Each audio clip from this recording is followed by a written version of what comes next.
Also studying how we are going to make the roof. First, we wanted to make the roof with bamboo, but bamboo is a natural material, so it's a little bit difficult. It might be difficult to make the roof with. So now we are considering using the scaffolding pipes. So these, for example, this one, we were actually measuring this yesterday because I found it on one of the sites in the church.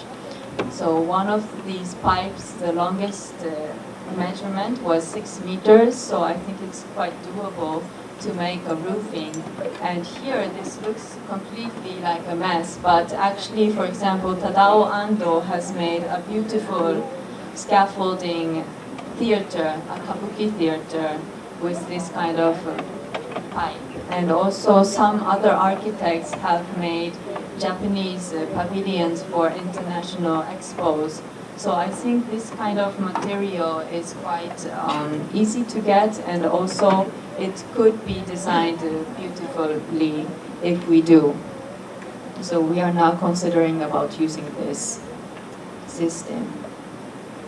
And just for reference, this is the plan of the church. I'm sorry, it's a little bit hard to see.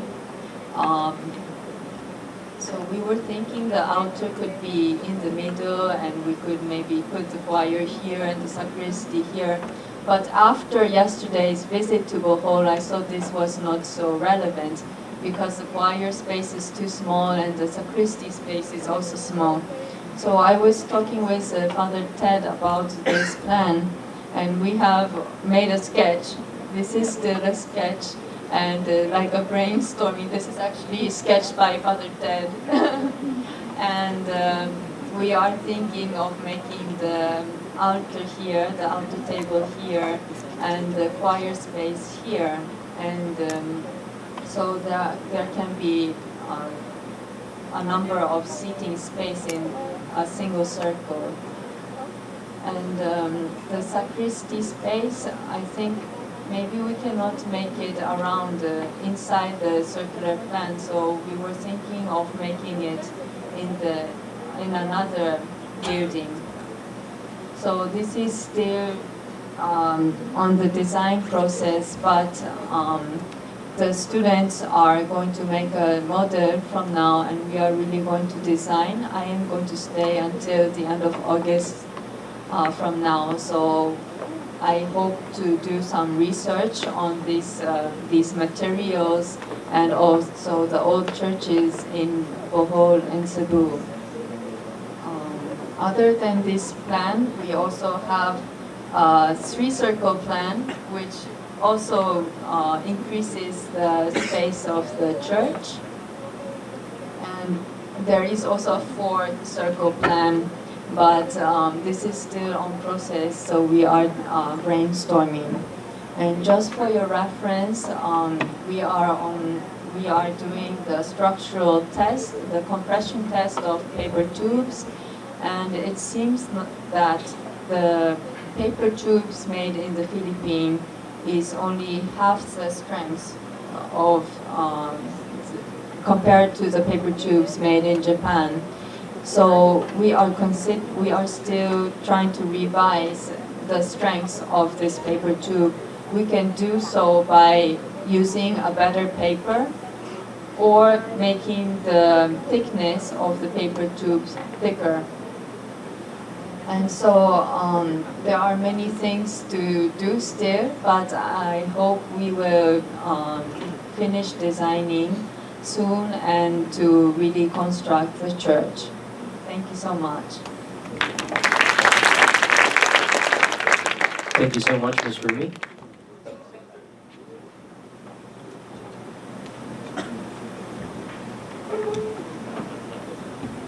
For your next speaker, he will be talking about, I'm not really sure what he will be talking about, it's not placed here, but he's from Escuela Taller Intermuros. Please help me welcome Mr. Jeffrey Cobilla.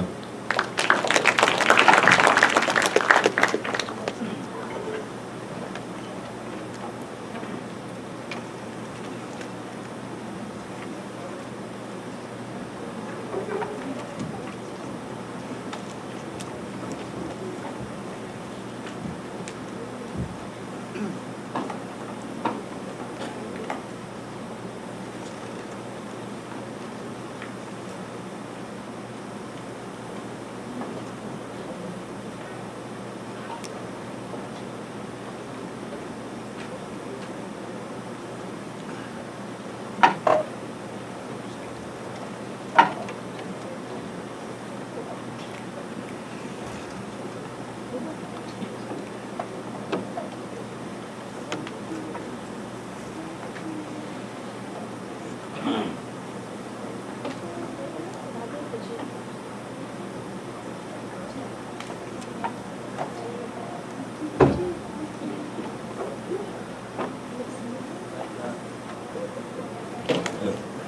good afternoon, ladies and gentlemen. I would like to thank the organizers for inviting Escuela Talier in this conference. So again, I'm Jeffrey Cubilla from Escuela Talier Intramuros. I'll be talking about the conservation methods of Escuela Talier, what we do in our projects. Don't worry, it won't be that technical. Before going there, I would like to introduce to you Escuela Talier. So what is Escuela Talier? What are they? Escuela Talier are schools and working centers in which unemployed and unemployed young people receive education in technical skills, participating in a professional practice in the restoration of a building with cultural heritage value. Now, when did they begin? Escuela Talier began in 1985 in Spain. No?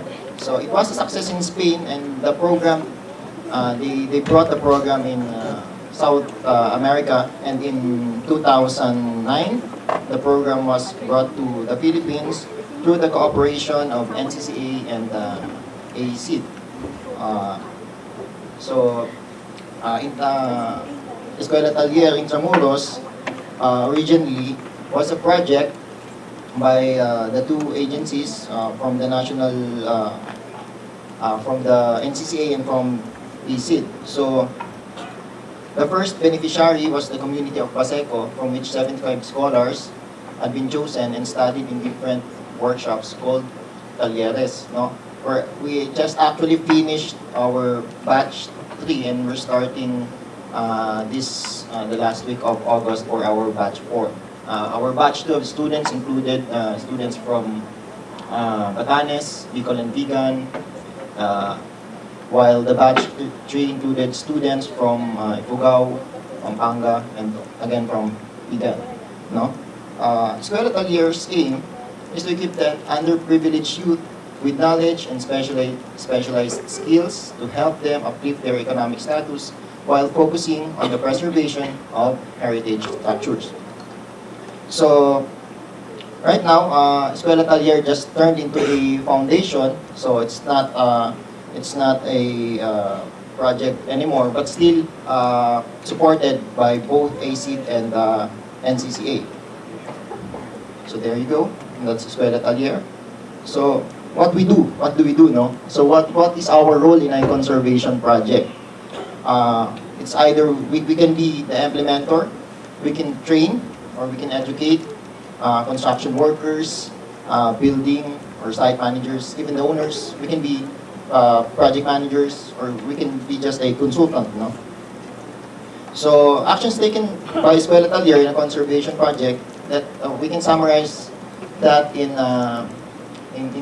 3 parts, no? We first understand the significance of a place, develop policies to guide the conservation works and changes if needed, and develop action plan. Shown here is one of our ongoing project, the Malati Church. So it's a that's Malati Church during the 1930s. No? So how do we understand the significance of a place, develop policies, and develop an action plan? Okay, first we gather evidences, no? First, documentary evidences. These are why do we need to look for that? We need to look for that so that we can establish the historical context. For example, its place within the development of a locality, region, or its association with the development of a particular industry. No? In this part, we also summarize the chronology of major events. As we found out in Malate, the Church of Malate, no? On a document. According to this document from the early 1880s, according to the document from after the 1880 earthquake, the present building of the parish church of Malate was erected in the beginning of the 19th century.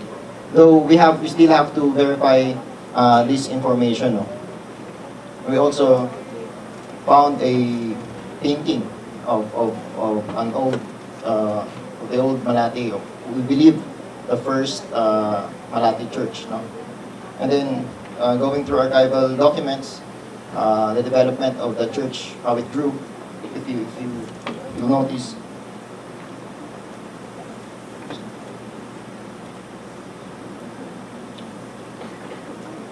here, no? So they added the top part of the church, no? So there. First was just here, and then they added.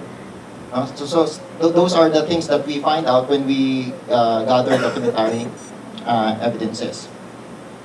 When we're done with that, we also gather physical evidences. We establish the physical setting of the structure, architectural survey. We have to describe the current function of the place and the building, description of the fabric survey even. We are lucky right now that we have the technology. So when we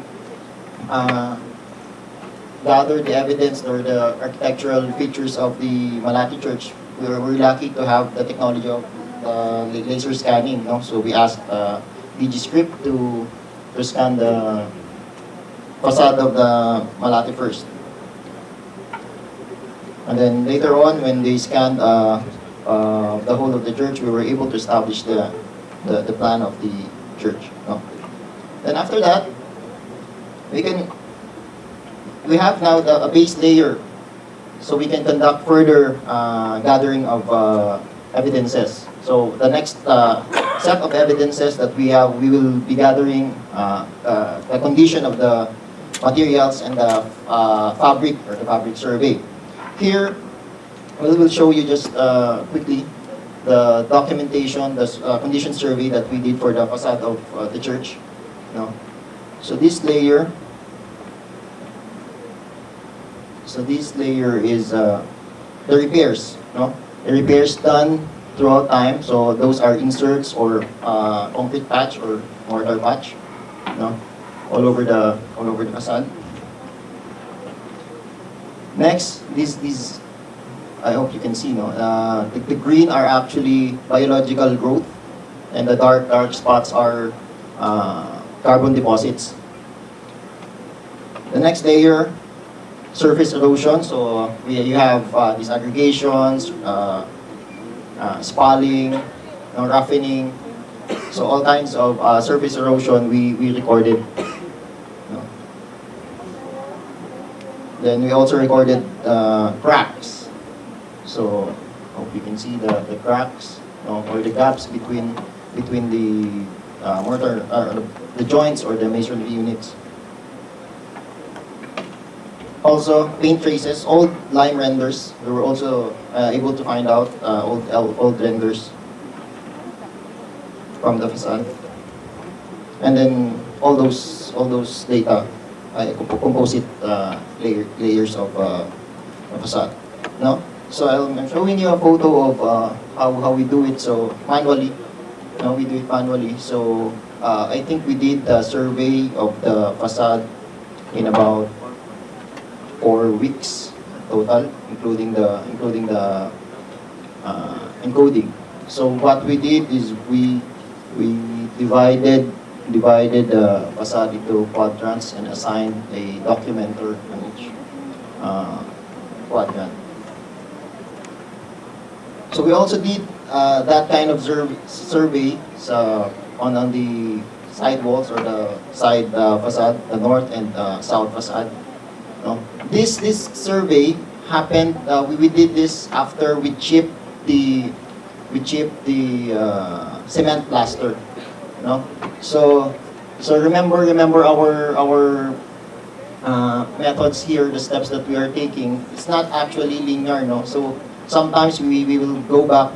We are on the latter part of our method, then we have to go back again to gather physical evidences. This is an example of a bay no, where we also conducted condition survey. So this one is, I think this one is coving, no? Coving is when the stones develop depressions, powdering, and then so it's like a cave, no? So depression on the surface of the stone. These are repairs, no, repairs and brick inserts. So this one, they made somewhere in time, they made a huge repair. No. So as we document, as we survey the conditions of the walls of the building fabric, no, we can build the story. That's important for us because it is important to understand the morphology of the building or how it evolved. Even the buttresses, no? If you'll notice, this rectified photo is based on the laser scan, so I think it's obvious here that it's a bit inclined to your left, I think, no? And then again, all those conditions. And then in the last part of the physical evidence, of course, we have to do the detailed engineering studies. Here we are actually exploring the foundation of the buttress, because the buttresses are actually developing gaps from the main walls. So we have to look for movement or see the condition of the footing of the buttresses. And while we're doing that, we came across human remains, bones actually. No. So we asked a group from the University of the Philippines to do rescue archaeology for us, no, so that they can properly recover or rebury the bones that was disturbed. Okay. Next step, we analyze the evidences found. So here, it's like you can tell more or less what happened to the structure, the story. No, you establish that. No. So here again, the church got its extension, vertical extension, by adding an additional layer of pediment and the buttresses. So here also, no, when this is part of the side walls where we found out traces of old windows covered, no. So most probably that's early, if not the early windows of the original church, maybe the entrance to the convent, no, because usually the entrance to the convent is the choir loft, and the convent is not existing right now, so they covered that, and then built another opening or another window. So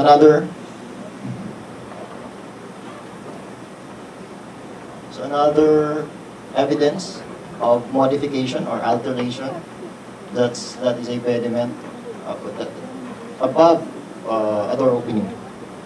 You know? And then the gaps, I was telling about the gaps between the wall and the buttresses. So this tells us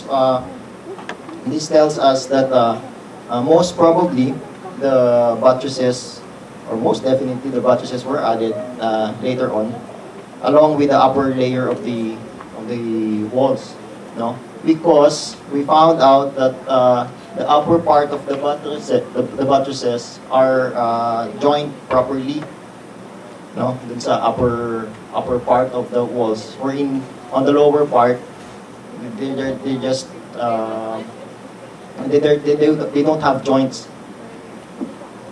No? And the condition of the molduras or the cornices on the buttresses is in its advanced state of deterioration. Actually, they are soft, really soft when we remove the cement plaster. So a rectified photo of the top view. So they're just really hanging precariously. No, if you can see, this is actually the line of the where those stones are sitting, and they tried to avoid sliding or falling, no, by inserting parang staple wire. I think it was a 10 millimeter diameter steel. No? So next part of the steps that we do is we assess the significance of the structure. The aim here is to analyze the information presented in the documentary and the physical evidence and provide clear statements of the values pertaining to the place. So the key word there is the values. So the values may lie not on the whole church but on the different parts of the church, the activities done there, what happened there.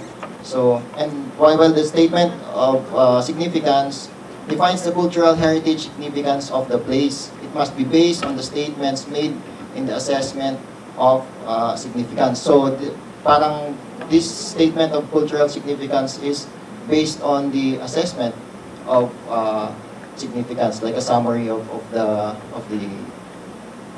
valuation or the values of the different elements of the structure. It addresses whether the place is significant, why it is significant, and how it is significant.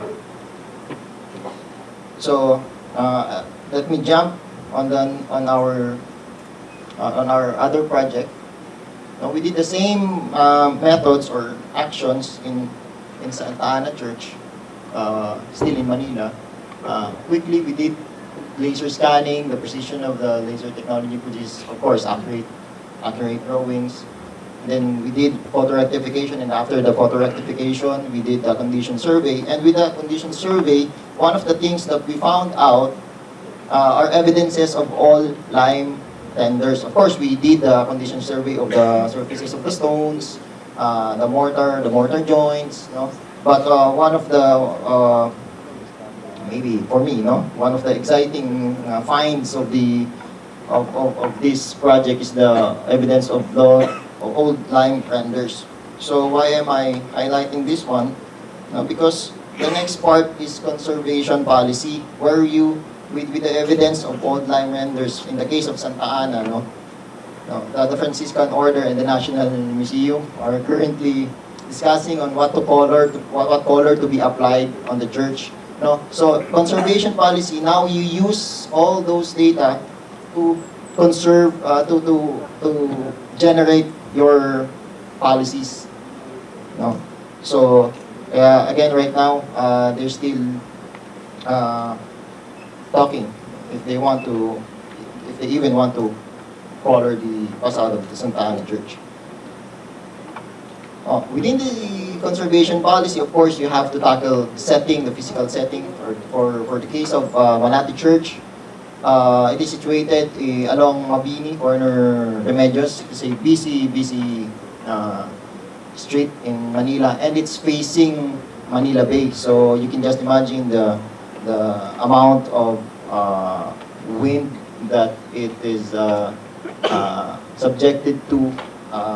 You have to take note that wind carries a lot of salt, no? So that's bad for the adobe, exposed adobe without plaster, without protective plaster. The physical condition, no, you have to now, after all those condition survey that we did, no, how will you treat them? No? What are the treatments? What are the interventions, no, that you have to do? Archaeological potential, no, your policy, if your site or if your structure is a potential archaeological site, in the case of Malate, no, it proved to be it could be considered as an archaeological site.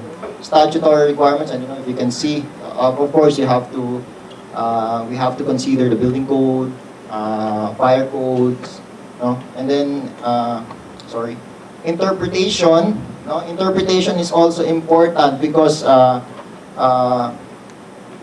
for us technical people, or for us who understand the concepts in understands the concepts in conservation, in just one look with all these drawings, all this data, all these write-ups, we can easily understand that. But if the lay people come to the site or to the structure, no, you have to be able to tell them the story of the church. That's why part of the interpretation may be exhibitions, small exhibits, or guided tours. No, you have to include that in your conservation policy. You have to connect to the stakeholders within or outside the site. And then lastly, development on the structure itself within the complex or adjacent to the property or to the site. Right now, no, our next step in Malati Church is the conservation of or the treatment or the intervention set of intervention that we have to do for the facade. We recognize that it's not an easy job for us to treat the facade, no, because there are many crucial and critical elements that we really don't know what to do with those. For example, there are elements that are missing. We don't have any idea what's there before. That's why we organized a roundtable discussion. Actually, it will happen in the next 2 weeks. A roundtable discussion to help the stakeholders and the custodians of the structure to establish the conservation policies and guidelines on how to deal with the facade of the church.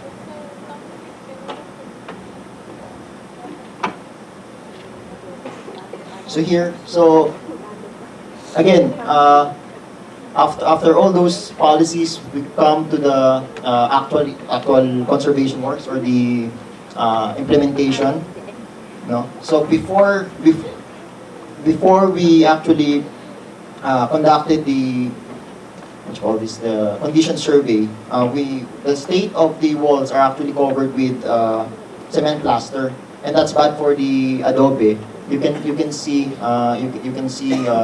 defects here because cement plaster cannot allow the adobe or the walls to breathe. They trap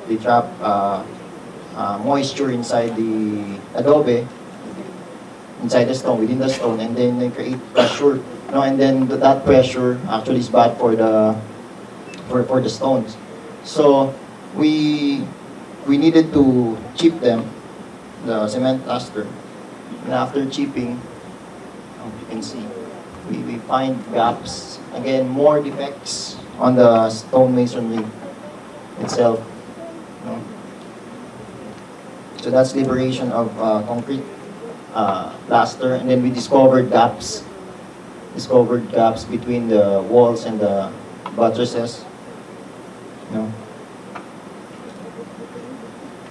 And then what to do with those? Actually, what we did on parts that are heavily deteriorated stones, we replaced them with new ones with adobe, with a similar material.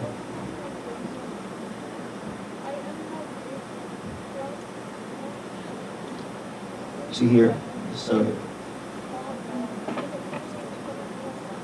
the yellow blocks, are new blocks actually that we inserted underneath the upper part of the buttress. We had them cut on this manner so that the new ones can, or the exposed ones or the cantilevered stones are actually locked into those blocks. The blue, on the other hand, are the existing blocks. So ganyan siya. That's how after cleaning, no? Because after chipping, after cleaning, we found that actually the mortar and the stones actually turned into soil already or sandy, very loose material. So we have to take them out and then replace it with durable, more solid stones. So that's how the students of Escuela Taller fashion or shape the adobe stones manually.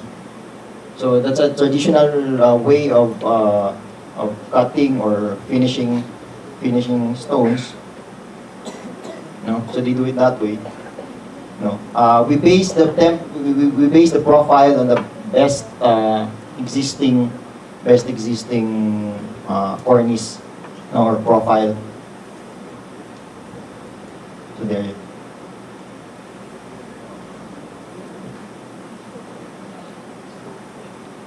So we insert those stones. So yung gap, we fill them with grout or grout. So that's for the cornices, and while doing that, some are doing the repointing of the stones. No, because during the documentation, we found out that most of the joints are mortar joints are actually loose already, so we have to redo that and repoint.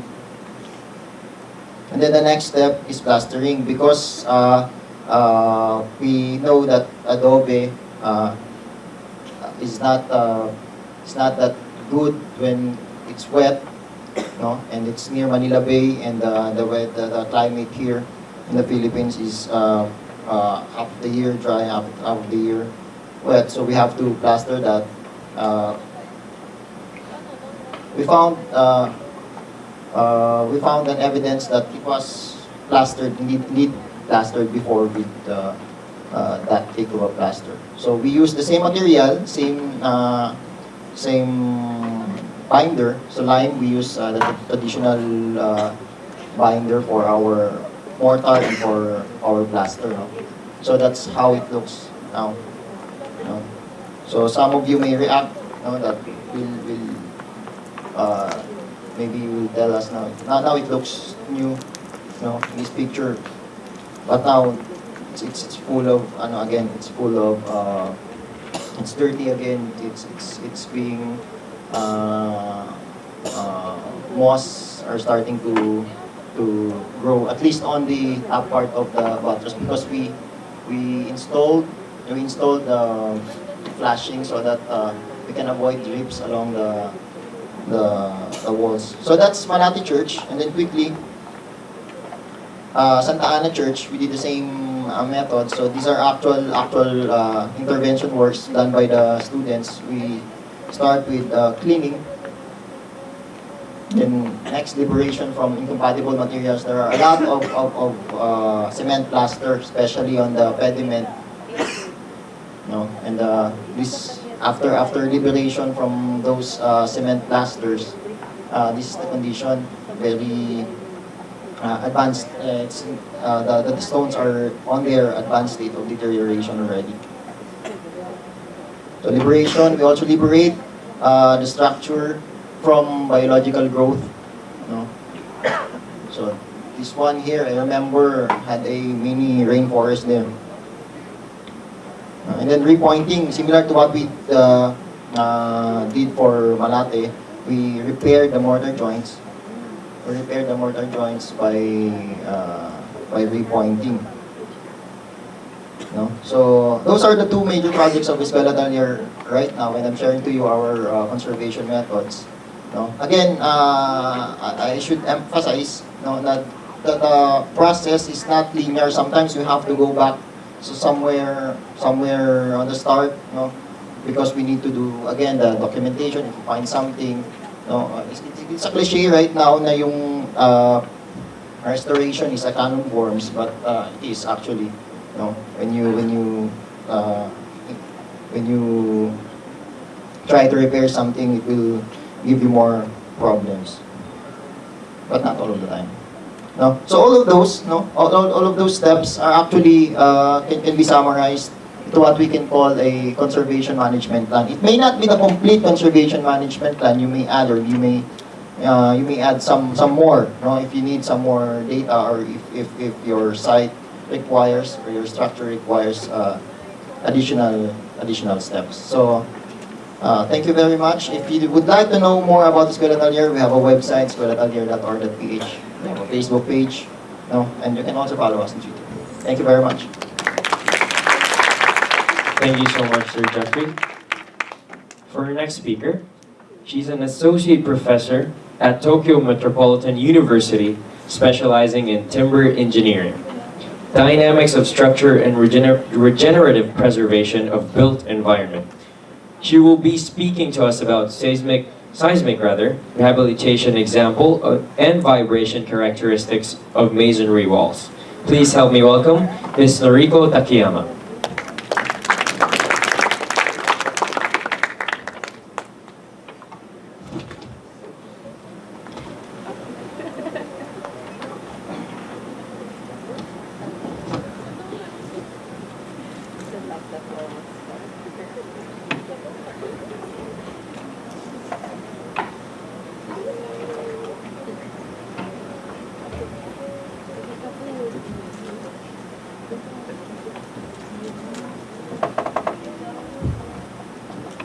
Thank you, Chairman. Hello, everyone. My name is Noriko Takiyama in Tokyo Metropolitan University, Japan. I'm glad to see you and thank you for giving me chance of presentation. I'm sorry, but I'm not good at English, so if you can't understand, please ask it after this session. Today, I'll introduce seismic rehabilitation example in Japan and vibration characteristics of masonry wall as my study.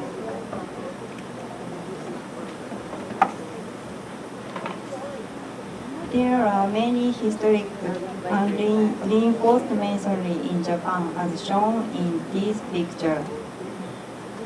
Such buildings were constructed from the late 18th to the early 19th centuries, when westernization became widespread in Japan.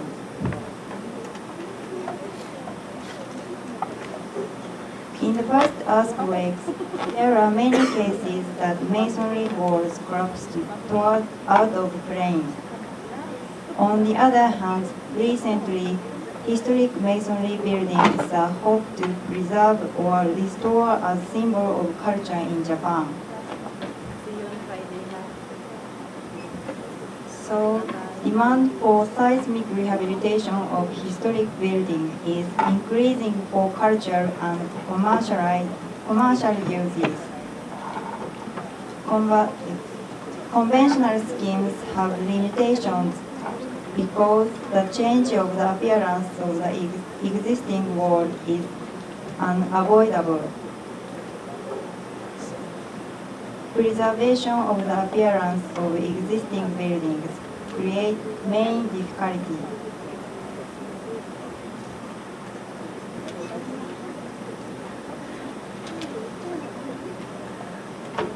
Then, what kind of seismic rehabilitation methods are adopted in Japan? First, the method of injection of blood. The effect of reinforcement is uncertain. Second, the method of center core. Special machines and removal of loop is necessary to insert steel bars at the center of wall, so it high cost. Third, the method of base isolation. Because of change of appearance of foundation and large change in foundation, it high cost. So we apply this only to special structures. Finally, the method of inserting pins. Promising for resolving the above problems, this method is adapted to several buildings. Here, I'll introduce the method of inserting pins. About construction method. First, we mark points where we drill and drill 45 degrees in downward direction at the marking point. Next, we clean the hole by air pressure after inserting epoxy resin. We insert stainless pin. After inserting stainless pins, there is not much change in appearance of the existing masonry wall, as shown in this figure. Then, stainless pins are inserted from the inside building.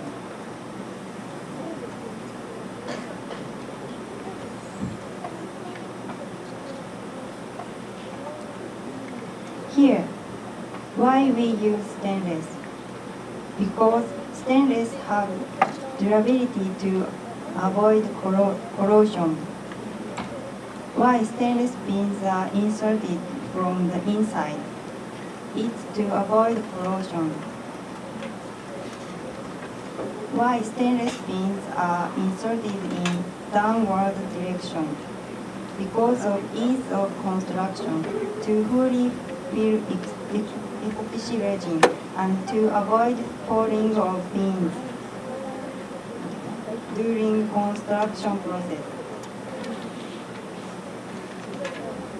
This method is applied to several buildings at Maizuru Brick Park in northern Kyoto, Japan. About basic concept of structural design.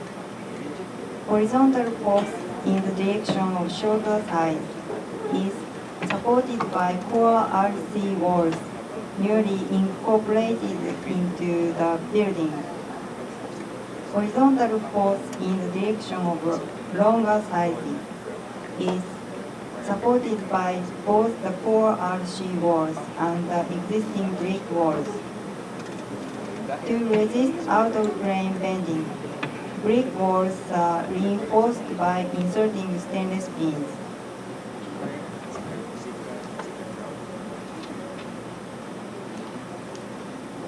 About out-of-plane bending test.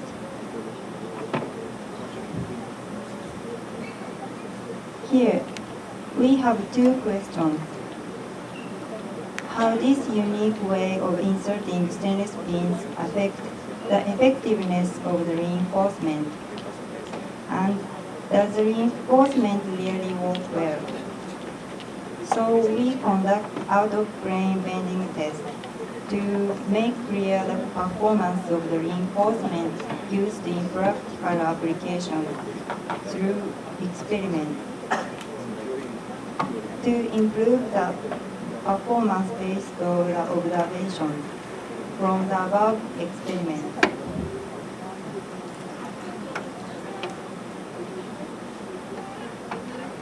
To check the out-of-plane capacity of the reinforced brick walls, monotonic loading test was performed at the design stage. Then we got good results. Reinforced masonry wall has enough strength and ductility. Next, how about the characteristics and the cyclic loading? This is topic over here.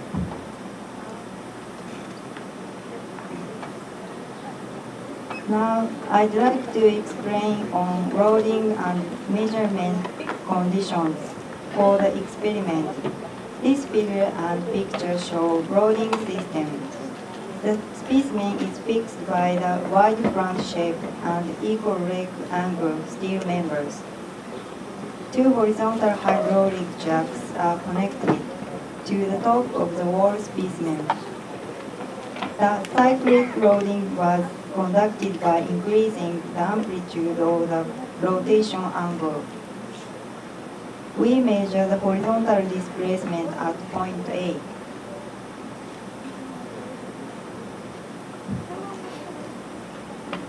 We experimented for two specimens. Right figure shows the front elevation of normal specimen. This pattern of inserting stainless pins has been used in practice. The red circles indicate the locations from where stainless pins of diameter 6 mm are inserted. And left figure shows the side elevation. The colored lines indicate that stainless pins are inserted.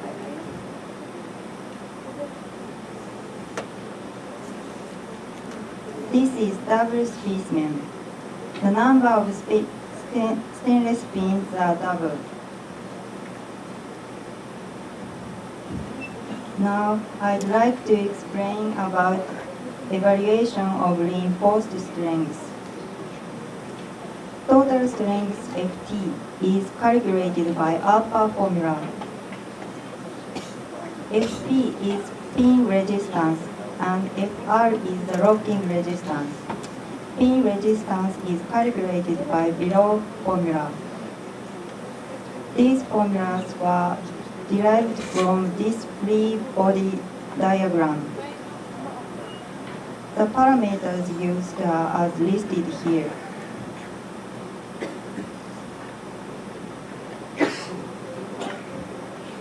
These are restoring force characteristics of both specimens. For two opposite loading directions, skeletons are different in both specimens. Very small energy dissipation is observed at the negative loading direction of specimen of double specimen. Depending on simple formulas we proposed, the total strength Ft of normal specimen is 17.5 kN, and that of double specimen is 31.8 kN. The dotted blue lines indicate the predicted values. The experiment value is smaller than the predicted value in the negative loading direction of normal specimen and both loading direction of double specimen.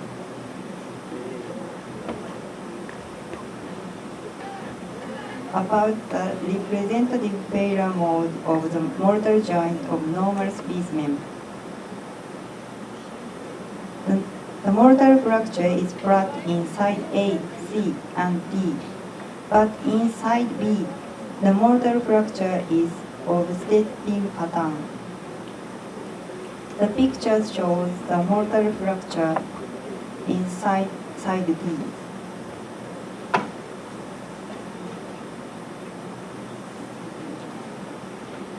Next, about the representative failure mode of the mortar joint of double specimen. The mortar fracture is flat inside A and C, but inside B and D, the mortar fracture is of stepping pattern. The picture shows the stepping pattern mortar failure inside D.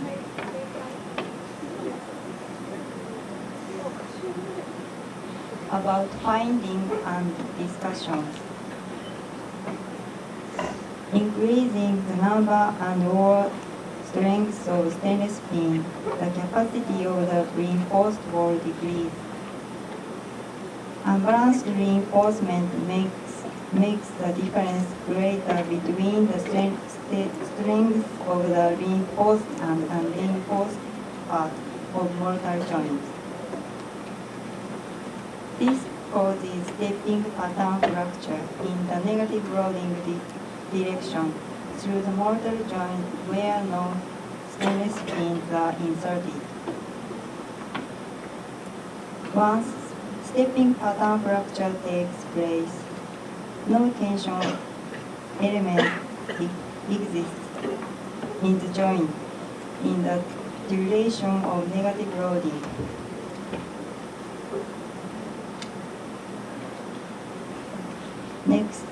We investigate out-of-plane vibration characteristics of masonry walls. So, purpose of part 2 are to study about out-of-plane vibration characteristics of masonry walls by microtremor measurement for unreinforced and reinforced masonry walls, such as natural frequencies and vibration mode. Here, in object, steel frames and RC shear walls are adapted as a seismic retrofitted method with inserting pins. Another purpose is to understand change in vibration characteristics of masonry wall before and after reinforcement. Here, two-story model of masonry walls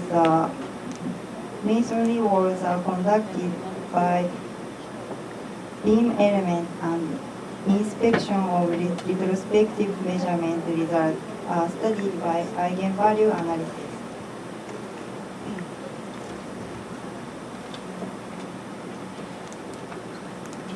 In investigation, we conduct microtremor measurement of masonry walls in two same-shape buildings built in 1902 years. Buildings have 2 stories and second floor made from wood, and building area is 72.2 and 10.3 meters. Building 1 is reinforced by steel frame as shown in yellow dotted line. Building 2 is reinforced by RC shear wall and steel frame. Masonry wall and RC shear wall is connected by steel frame as shown in yellow dotted lines.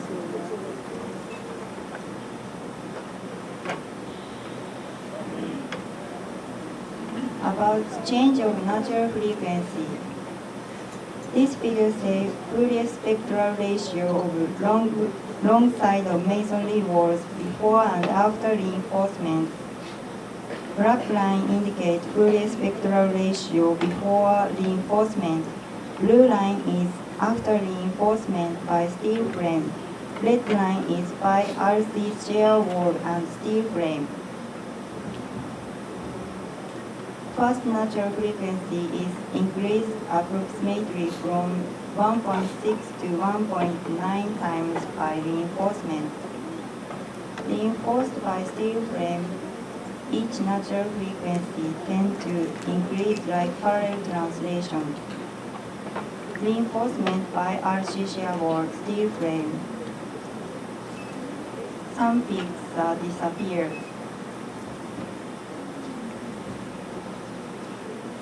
About change of horizontal vibration mode. This figure says first out of plane horizontal vibration mode on second stories level. Black line says horizontal vibration mode before reinforcement. As shown in blue line, in building reinforced by steel frame, amplitude is restrained. As shown in red line, in building reinforced by RC shear wall and steel frame, amplitude is especially reinforced at shear walls. Next, we construct two-dimensional framework model and conducted eigenvalue analysis. First, we define effective lengths of wall as shown in left figure. Members are permuted beam element and one member is signified by one element. The half of short side of building is modeled as shown in right figure. Analytical model is combined masonry wall with steel frame and RC shear wall.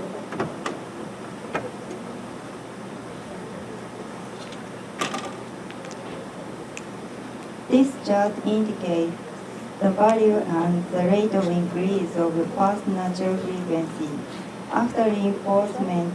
After reinforced by steel frame, fast natural frequency after reinforcement is estimated higher than surveyed value because the weight of loop is taken into account.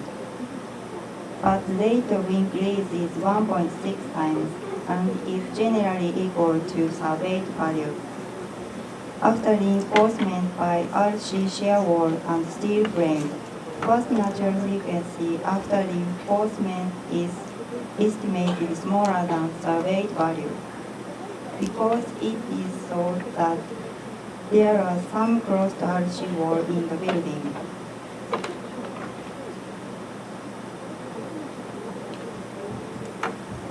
First, we study about influence of fast natural frequency by moment of second order of steel frame in building 1. Steel crown of first and second floor are given each moment of second order I1 and I2, given I and or I per 10. As shown in right figure, as moment of second order is steel members on first floor increase, fast natural frequency got higher. Next, we study about influence of fast natural frequency by thickness of RC shear wall in building 2. As thickness of RC shear wall increased, fast natural frequency got higher. It gradually approaches a fixed value.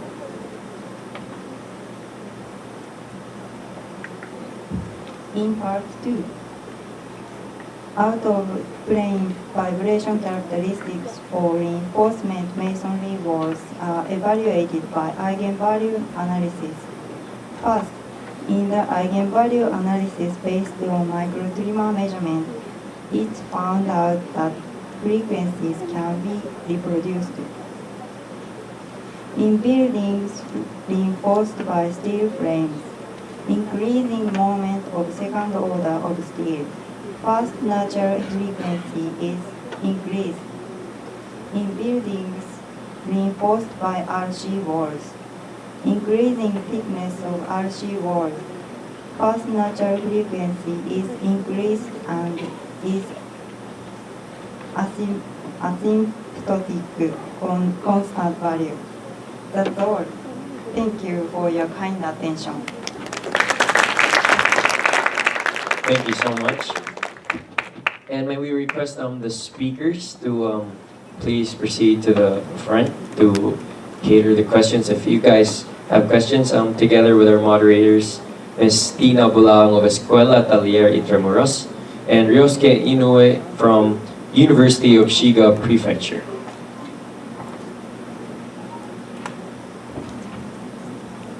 Good afternoon, everyone. May we invite the speakers to take their places here on stage? I think